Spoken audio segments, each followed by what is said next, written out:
Hello and welcome back to Fight Back Fall's channel. Today I'd like to just take you through a few things that you need to consider when checking out a virtual falls prevention program. As we all know, COVID-19 is still here and hopefully it's on its way out. But whilst COVID has come in and it has just completely changed our lives.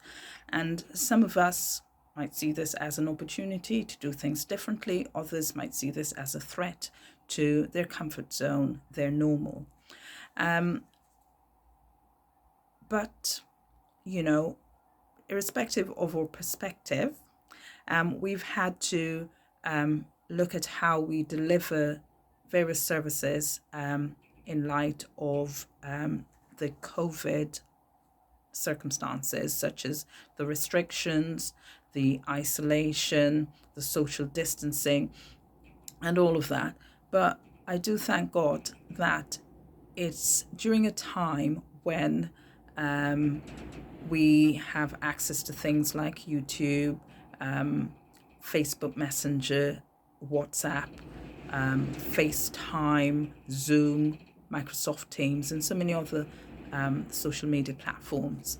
And so whilst businesses have decided, look, we've still got to function, we've still got to make money, the bills are still coming in, how do we operate in this new landscape?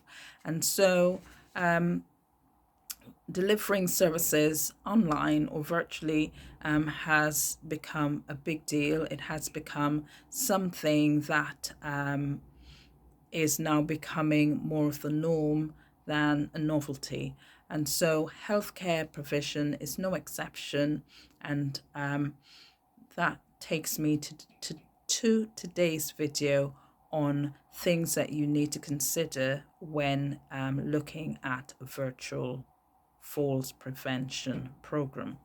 So the first thing that we need to consider will be your location. Now, I'm based in the UK and sorry about that. I'm based in the UK and the weather, as you know, it's very unpredictable. It could rain and with Eunice just gone by, where things were shut down, people were encouraged to work from home. Now, if you think, if this happened 2-3 years ago, we would still be quite limited in what we could deliver. And so with a virtual program, you could be in the UK, you could be in the United States, you could be anywhere in the world, but as long as you've got access to a smartphone or a tablet, your computer, you can still access the health service. How great is that? And so that's one of the benefits of a virtual falls prevention program.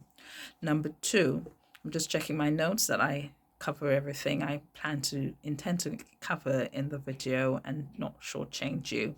Number two is tech knowledge. How is your tech knowledge?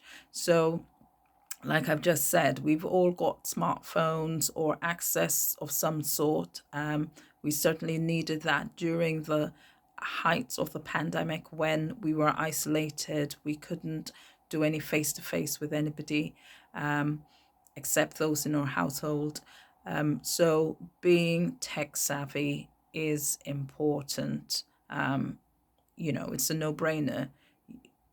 In order to access the service, you need to be tech savvy.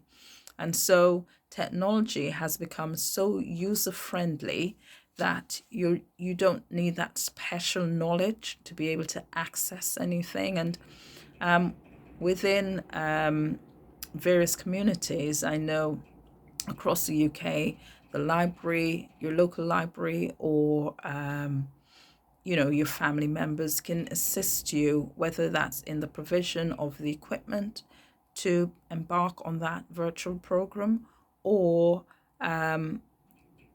purchasing that equipment to embark on the program. There's so many different ways of being able to access a virtual program quite easily. So it's looking at your abilities, your resources that you've got, and what you will need to be able to access a virtual program. Don't forget, you need the internet connection as well. Or for if you've got your smartphone, ensure that you've got data that will be able to cover the time that you need to attend the actual virtual program. Okay, number 3 is you being able to follow the exercise instructions online. And I know it sounds silly that I've even raised this as a one of the things that you need to consider, but don't forget that some individuals, they've got they're diagnosed with dementia or Alzheimer's or memory problems or cognitive issues that might not be deemed suitable for them to be able to follow the exercise instructions. That is one of the limitations to the virtual program. Number 4 is most virtual programs will be whether a small group will be delivered as a part of a small group or be delivered as an individual one-to-one. So within the Falls community, if you like, you've got various people at various risks, levels of risk. So you might fall in high risk, low risk, or moderate risk. The group programs are usually more suitable or designed towards those of low falls risk to moderate, and the one-to-one would be geared towards those who are high risk, because you will need more attention and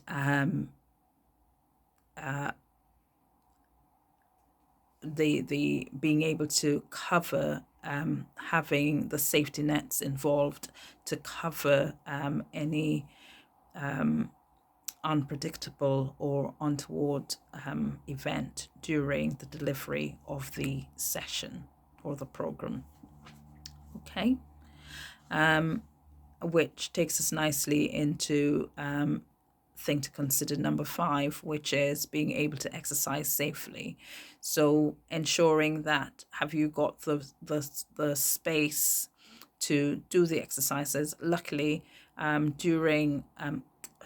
a falls prevention program, I wouldn't have thought that you need a lot of space, but it's enough.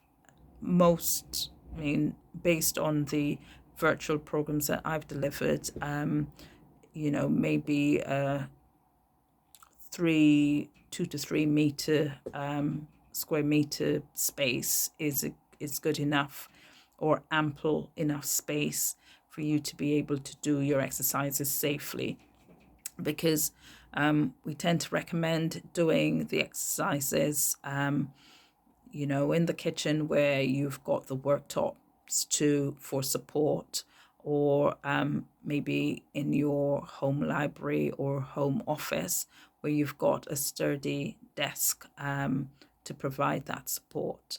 But it's not limited to those areas of your home for you to conduct the exercises. It could be by the dining table as well, where again that your dining table would be sturdy enough for you to do the exercises. So just ensure that you're able to the space that you've got available is ample and safe enough for you to do your exercises. The other thing to look at as well, have you got the resistance equipment, because strength training is very important, a very important part of any good or effective falls prevention program.